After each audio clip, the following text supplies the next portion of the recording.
সরকার গ্যাসের দাম বাড়ালে মূল্যস্ফীতি পরিস্থিতি আরও খারাপ অবস্থায় চলে যাবে বলে আশঙ্কা প্রকাশ করেছে গবেষণা প্রতিষ্ঠান সিপিডি।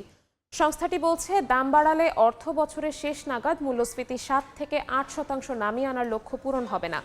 সকালে ধানমন্ডিতে সংবাদ সম্মেলনে সিপিডি জানায়, উচ্চ মূল্যস্ফীতি থেকে স্বস্তি দিতে সরকারি বেসরকারি চাকরিজীবীদের বেতন বাড়ানোর উদ্যোগ নেওয়ার সুপারিশ করা হয়।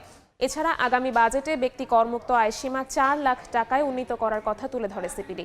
গবেষণা প্রতিষ্ঠানটি ধারণা করছে, চলতি অর্থ বছর শেষে এনবিআর এর রাজস্ব আদায়ের ঘাটতি পরিমাণ দাঁড়াতে পারে 1,05,000 কোটি টাকায়।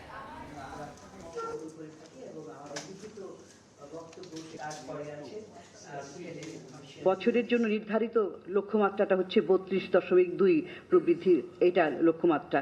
ইনফ্যাক্ট লক্ষ্যমাত্রাটা আরেকটু কম ছিল, কিন্তু যেহেতু গত বছরের আদায়টা কম হয়েছে, সেটার ঘাটতি এবং এই বছরের জন্য যে লক্ষ্যমাত্রাটা সেটা যোগ করলে কিন্তু 32% আসলে করতে হবে প্রবৃদ্ধিটা। সেটা যদি করতে হয় তাহলে অর্থ বছরের বাকি সময়কালে রাজস্ব সংগ্রহ 55.5% হারে বৃদ্ধি করতে হবে, যা বাস্তবে প্রায় অসম্ভব একটা বিষয়।